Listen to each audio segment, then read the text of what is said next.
दोस्तों, क्या हो अगर आप मेल हो और आपके रिप्रोडक्टिव सिस्टम से पीरियड आने लगे।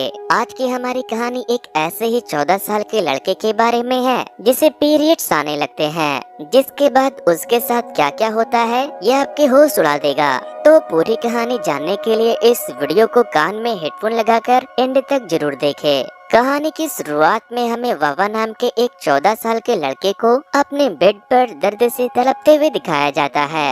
वावा के पेट में बहुत तेज दर्द हो रहा था। तभी उसकी मॉम उसके कमरे के दरवाजे पर आती है और उससे पूछती है कि तुम दरवाजा बंद करके अंदर क्या कर रहे हो, जल्दी से ब्रेकफास्ट करने के लिए नीचे चले आओ। जिसके बाद वावा अपने कमरे से बाहर आकर अपने मॉम डैड के साथ ब्रेकफास्ट करने लगता है, लेकिन उसके पेट में अभी भी दर्द हो रही थी, इसीलिए उसकी मॉम उसे पेट दर्द की दवाई देती है। इसके बाद वावा अपने स्कूल चला जाता है। वो जब स्कूल में बैठा था तभी उसे बहुत जोरों की टॉयलेट लग जाती है। वो क्लास बीच में ही छोड़कर बाथरूम चला जाता है। उसकी नजर जब उसके यूरिन पर पड़ती है तो वो देखता है कि उसके यूरिन में ब्लड आ रहा है। तभी वहाँ पर उसके क्लास में पढ़ने वाले 2-3 लड़के आ जाते हैं, जो यूरिन सिंक में ब्लड देखकर वावा से कहते हैं कि तुम्हारे तो पीरियड्स चल रहे हैं। स्कूल के बाद जब वावा अपने घर जाता है तो वो अपने यूरिन में आ रहे ब्लड का रीजन जानने के लिए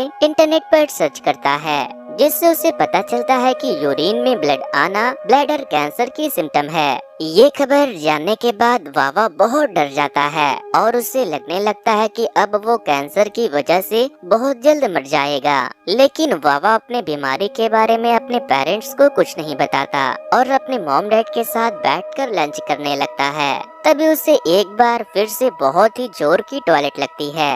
वावा जिस तरह से खाना बीच में छोड़कर बाथरूम गया था, उसे देखकर उसकी मॉम भी उसके पीछे बाथरूम में चली जाती है। डोर ओपन होने की वजह से वावा की मॉम उसके यूरिन में ब्लड को देखकर बहुत डर जाती है और चिल्लाने लगती है। तभी वहाँ पर वावा के डैड भी भागते हुए आते हैं। फिर उसके मॉम और डैड उसे अपने साथ हॉस्पिटल लेकर जाते हैं, जहाँ पर एक डॉक्टर वावा का चेकअप करती है। लेकिन चेकअप के बाद डॉक्टर बताती है कि ज्यादा परेशान होने की कोई बात नहीं है, ये बस एक नॉर्मल सा इन्फेक्शन है। डॉक्टर दवा देकर वावा को घर भेज देती है। नेक्स्ट डे वावा जब अपने स्कूल जाता है तो उसके क्लास के लड़के उसका मजाक उड़ाने लगते हैं और उससे पूछते हैं कि क्या तुम्हारे पीरियड्स खत्म हो गए। घर लौटते वक्त वावा एक स्टोर में जाता है और वहाँ से एक मैगजीन खरीदकर उसे अपने साथ घर ले आता है। फिर रात को वावा उस मैगजीन में बने फोटोज को देखकर बहुत खुश होता है।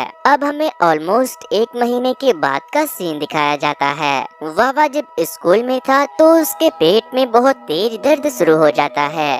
वो अपने पीटी टीचर से कहता है कि मेरे पेट में बहुत दर्द हो रहा है, क्या मैं बाथरूम जा सकता हूँ? जिस पर वो कहते हैं कि नहीं, पहले तुम दौड़ोगे और फिर कहीं जाओगे। जिसके बाद वो दौड़ने लगता है, लेकिन वो थोड़ा ही दूर दौड़कर बेहोश हो जाता है। जिसके बाद उसके पीटी टीचर उसे अपने कंधे पर उठाकर उसे अपने साथ स्कूल के मेडिकल रूम में ले जाते हैं। लेकिन जब वो वावा को स्ट्रेचर पर लेटाते हैं तो डॉक्टर वावा के पैंट में लगे ब्लड को देखने के बाद उससे कहती है कि इसे तो पीरियड्स हो रहे हैं। जिस पर टीचर कहते हैं कि ये तो एक लड़का है, इसे पीरियड्स कैसे हो सकते हैं। मामला गंभीर था, इसीलिए वो लोग वावा के पेरेंट्स को फोन करके सारी बात बता देते हैं। खबर सुनते ही वावा के मॉम डैड स्कूल पहुंच जाते हैं और उसे उठाकर दोबारा से हॉस्पिटल लेकर जाते हैं। इस बार वो उसे एक दूसरे बड़े हॉस्पिटल में लेकर जाते हैं, जहां सबसे पहले उसका सिटी स्कैन किया जाता है।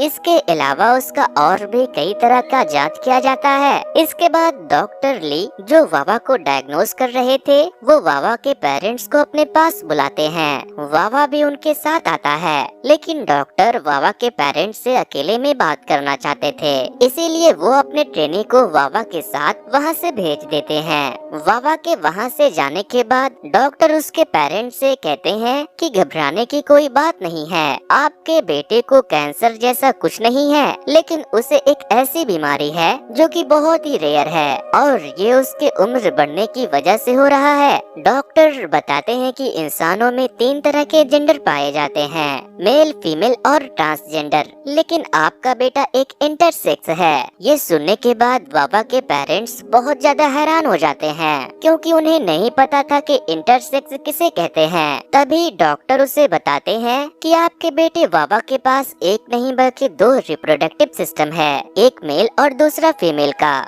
बाहर से तो देखने में वो बिल्कुल किसी नॉर्मल इंसान की तरह दिखता है, लेकिन उसके बॉडी के अंदर एक पूरा यूटेरस और ओवरी सिस्टम मौजूद है और उसका वजाइना डायरेक्ट उसके पेनिस से कनेक्टेड है। इसीलिए मैच्योर होने की वजह से उसके पेनिस से पीरियड्स आ रहे हैं। वावा की मॉम डॉक्टर से पूछती है कि अब हमें क्या करना चाहिए, मेरा बेटा ठीक तो हो जाएगा ना? जिस पर डॉक्टर कहते हैं कि पहले तो हम उसका क्रोमोसोम टेस्ट करेंगे और उसके बाद उसकी सर्जरी होगी। अगर उसमें XY क्रोमोसोम की संख्या ज्यादा रही तो हम उसके अंदर से यूटेरस और ओवरी को निकालकर उसे मेल बनाएंगे, और अगर एक्सेस ज्यादा रहा तो हम उसके पेनिस और टेस्टिकल्स को निकालकर उसे फीमेल बना देंगे। इसके बाद वावा के पेरेंट्स उसे अपने साथ लेकर घर के लिए निकल जाते हैं। तभी वावा उनसे पूछता है कि क्या मुझे कैंसर है, जिस पर उसके डैड कहते हैं कि नहीं, ऐसी कोई बात नहीं है, तुम्हें बस एक नॉर्मल सा यूरिन इन्फेक्शन हुआ है, बाकी सब नॉर्मल है। नेक्स्ट डे वावा के पेरेंट्स उसे वापस से हॉस्पिटल लेकर आते हैं और डॉक्टर से वावा के क्रोमोसोम के रिपोर्ट के बारे में पूछते हैं। रिजल्ट में वावा के बॉडी में XX क्रोमोसोम की संख्या ज्यादा पाई गई थी, इसीलिए वावा को हॉस्पिटल में उसके सर्जरी के लिए एडमिट कराया जाता है। लेकिन वावा को ये नहीं पता होता कि उसका सर्जरी होने वाला है। मेडिकल की दुनिया में ये चीज पहली बार हुआ था और ये केस डॉक्टर ली के साथ साथ उसे रिपोर्ट करने वाले सारे स्टूडेंट की जिंदगी भी बदल सकती थी। इसीलिए वो स्टूडेंट वावा के पेनिस की सर्जरी से पहले की फोटो लेने लगते हैं, जिससे वावा बहुत घबराने लगता है। इसीलिए वावा के डैड डॉक्टर को ऐसा करने से मना करते हैं। इसके बाद उसका ऑपरेशन शुरू किया जाता है। ऑपरेशन के बाद जब वावा को पता चलता है कि उसके पेनिस को निकालकर वहाँ पर वजाइना को बनाया गया है, तो वो बहुत दुखी होता है और बहुत रोता है। दोस्तों, अगर आपका सर्जरी करके आपको मेल या फीमेल बना दिया जाए तो आपके लिए ये कैसा होगा? ऐसे सिचुएशन में आप क्या करोगे? अपना राय मुझे कमेंट करके जरूर बताना। अब हमें कुछ दिनों के बाद का सीन दिखाया जाता है। आज वावा का बर्थडे था। वावा के बाल अब बड़े हो चुके थे, वो अब एक कंप्लीट लड़की बन चुका था। उसके पेरेंट्स ने अब उसे एक लड़की की तरह ट्रीट करना शुरू कर दिया था और उसका नाम भी वावा के जगह जाई कर दिया था। लेकिन वावा का दिल, दिमाग और सोच अभी भी लड़कों वाली ही थी। जाई के डैड उसे बर्थडे गिफ्ट में उसे एक डॉल ला कर देते हैं, जिसे वो जला देती है। इसके बाद जाई के पेरेंट्स उसे लेकर एक नए शहर में शिफ्ट हो जाते हैं, ताकि कोई भी जाई को पहचान कर उसे परेशान करना ना शुरू कर दे। जाई के पेरेंट्स उसकी आइडेंटिटी छुपाकर उसका एक स्कूल में जाई के नाम से एडमिशन भी करवा देते हैं। लेकिन जाई इन सब से थोड़ा भी खुश नहीं थी। स्कूल जाने से पहले जाई की माँ उसे ब्रा ला कर देती है और उसे ब्रा पहनना सिखाती है, लेकिन जाई को वो पसंद नहीं आता, इसीलिए वो उसे निकाल देती है। नेक्स्ट डे जाई अपने स्कूल में जाती है तो उसके टीचर उसे सबसे इंट्रोड्यूस करवाते हैं। जाई को अपना नाम पसंद नहीं था, लेकिन मजबूरन उसे अपना नाम उन लोगों को जाई ही बताना पड़ता है। जिसके बाद टीचर जाई को टियान नाम की एक लड़की के साथ बैठा देती है और उसे जाई की पढ़ाई में हेल्प करने को कहती है। अगले दिन जब टीचर क्लास में सारे बच्चे को पढ़ा रहे थे तो जाई बैठकर टियान को घूर रही थी। तभी टियान देखती है कि जाई को ब्लीडिंग हो रही है। ये देखते ही जाई वहाँ से घबराते हुए बाथरूम की तरफ भागती है, लेकिन वो गलती से मेल बाथरूम में चली गई थी। तभी एक लड़का उससे कहता है कि क्या तुम पागल हो, ये मेल बाथरूम है, फीमेल नहीं। जिसके बाद जाई फीमेल बाथरूम में जाती है और ब्लड को साफ करने के बाद स्टेन को छुपाने के लिए अपने कोट को उतारकर कमर में लपेट लेती है। फिर जब जाई अपने क्लास में वापस लौटती है तो वो देखती है कि टियान उसके चेयर में लगे ब्लड को साफ कर रही थी। जाई उसे थैंक यू कहती है तो वो उससे पूछती है कि तुम सैनिटरी पैड लेकर क्यों नहीं आई, जिस पर वो कहती है कि ये मेरा फर्स्ट टाइम था। स्कूल के बाद टियान उसे अपने साथ एक स्टोर में लेकर जाती है और उसे सैनिटरी पैड्स दिलाती है। इसके बाद जाई उसके साथ ढेर सारी शॉपिंग भी करती है। टियान अपने तरफ से जाई को एक ड्रेस भी गिफ्ट करती है। नेक्स्ट डे जब जाई स्कूल आती है तो उसके टेबल पर शोई नाम के एक लड़के ने लव लेटर और बहुत सारे गिफ्ट भी रखे थे, जिसे देखकर सभी लड़कियां जलने लगती है, क्योंकि ये वही लड़का था जिसके पीछे पूरे स्कूल की लड़कियां पागल थी। लेकिन जाई को ये सब अच्छा नहीं लगता, इसीलिए वो उन गिफ्ट को उन्हीं लड़कियों में बांट देती है, क्योंकि उसे ये बिल्कुल भी पसंद नहीं था। घर आकर जाई एडल्ट मैगजीन पढ़ने लगती है और तभी उसे एहसास होता है कि अब वो कोई लड़का नहीं एक लड़की है। इसके बाद वो टियान को मैसेज करती है और उससे पूछती है कि क्या कल तुम मेरे घर मुझसे मिलने आओगी। टियान कहती है हाँ क्यों नहीं। जाई एक्साइटमेंट में ये खबर जाकर अपनी मॉम को बताती है। मॉम कहती है कि तुम्हें लड़की नहीं लड़के पटाने चाहिए और तुम्हें घर का काम वाम भी सीखना होगा, ताकि तुम शादी के बाद अपने घर को संभाल सको और अपने हस्बैंड और बच्चों का ख्याल रख सको। ये सुन के जाई रोने लगती है और कहती है कि ये मेरे साथ ही क्यों हुआ, दुनिया में इतने सारे लोग थे, ऊपर वाले ने मुझे ऐसा मॉन्स्टर क्यों बना दिया। नेक्स्ट डे जब लंच के बाद जाई वॉशरूम जाती है तभी सुंग उसके बैग में लेटर ढूंढने लगती है जिसे कल उसे चोई ने दिया था। सुंग चोई को पसंद करती थी। टियान उसे ऐसा करने से मना करती है लेकिन वो नहीं सुनती, जिसके बाद टियान उससे ज्यादा इंसिस्ट भी नहीं करती क्योंकि सुंग उसकी बेस्ट फ्रेंड थी। सुंग को जाई के बैग में कुछ नहीं मिलता लेकिन कुछ दवाइयाँ मिल जाती है, जिसकी वो फोटो लेकर टियान से कहती है कि मैं इसे अपने चाची को दिखाऊंगी, उन्हें पता होगा कि ये किस चीज की दवाई है। स्कूल के बाद वो दोनों जाई के घर जाते हैं, जहाँ टियान जाई के मॉम से मिलने के बाद उसके कमरे में जाती है। टियान वहाँ पर जाई के कंप्यूटर को देखकर उससे पूछती है कि क्या मैं तुम्हारे कंप्यूटर में वीडियो गेम खेल सकती हूँ, जिस पर जाई कहती है हाँ क्यों नहीं। लेकिन वो जैसे ही कंप्यूटर ऑन करती है उसे जाई के डेस्कटॉप पर उसका पहला फोटो दिखाई देता है जब वो लड़का हुआ करते थे।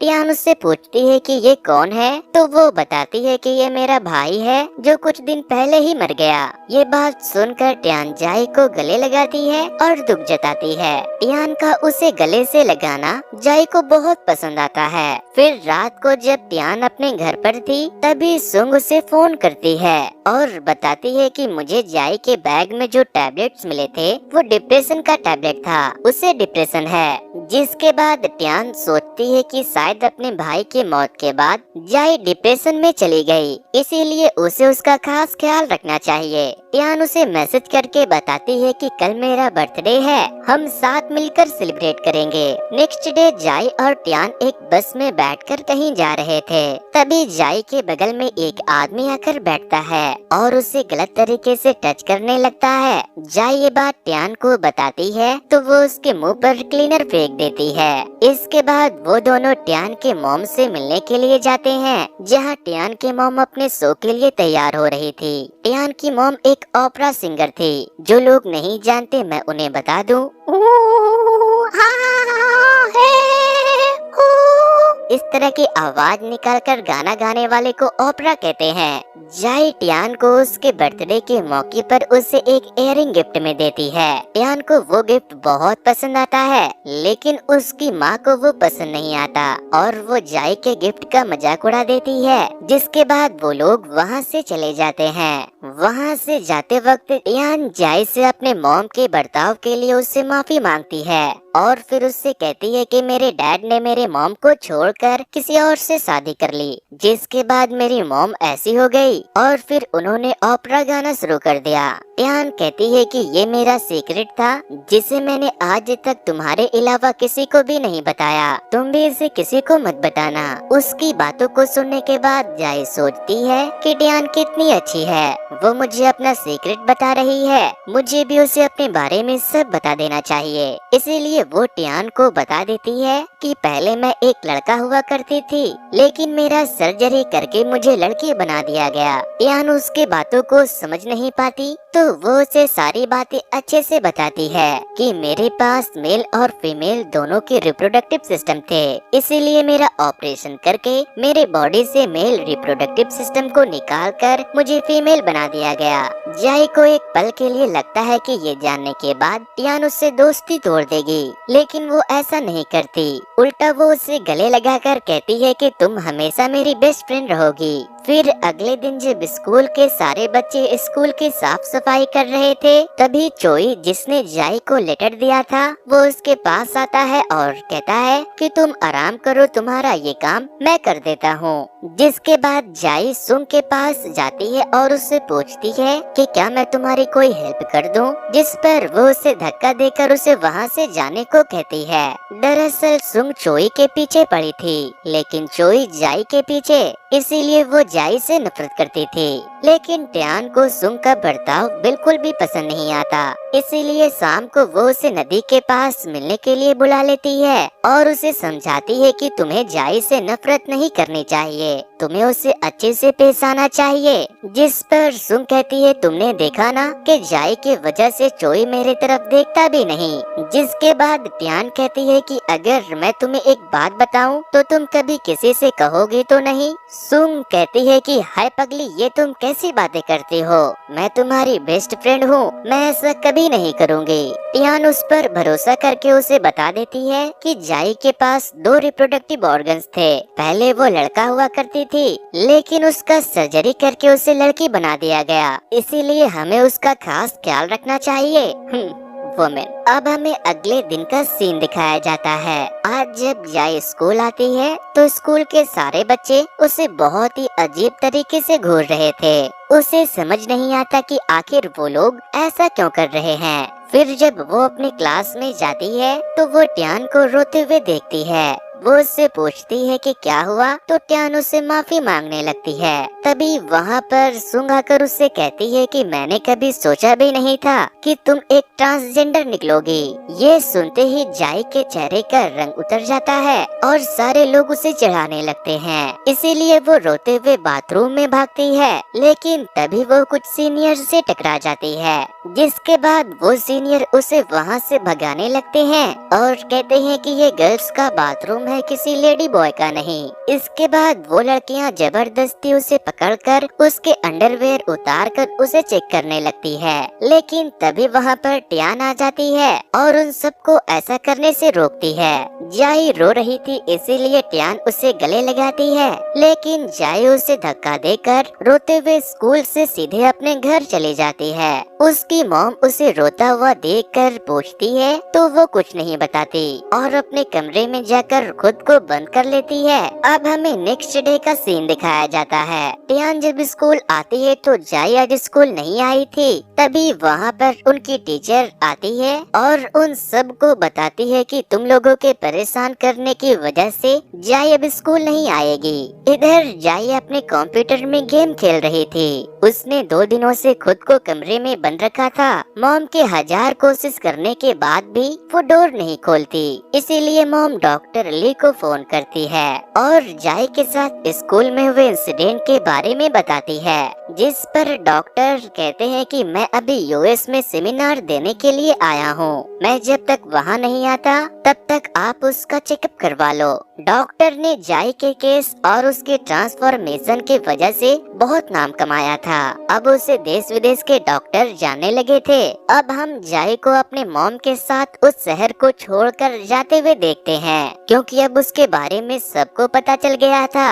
वहाँ से जाते वक्त जाई अपना फोन चेक करती है तो उसे टियान के बहुत सारे मैसेज आए थे, लेकिन वो उसके किसी भी मैसेज का रिप्लाई नहीं देती और उसका नंबर भी डिलीट कर देती है। नेक्स्ट डे जाई अपने मॉम के साथ हॉस्पिटल जाती है तो डॉक्टर ली का ट्रेनी जो जाई के केस को स्टडी कर रहा था, वो कहता है कि एस्ट्रोजन ने तो तुम्हारे शरीर पर अच्छा असर दिखाया है। जाई पूछती है लेकिन मैं तो डिप्रेशन की गोलियां लेती हूँ। तभी उसे पता चलता है कि डॉक्टर के कहने पर जाई की मॉम उसे डिप्रेशन के बोतल में एस्ट्रोजन की गोलियां दे रही थी ताकि वो पूरी तरह से लड़की बन जाए और बच्चे पैदा कर सके। लेकिन ये जानकर जाई को बहुत दुख होता है क्योंकि उस दवाई से जाई को कोई दूसरी गंभीर बीमारी भी हो सकती थी।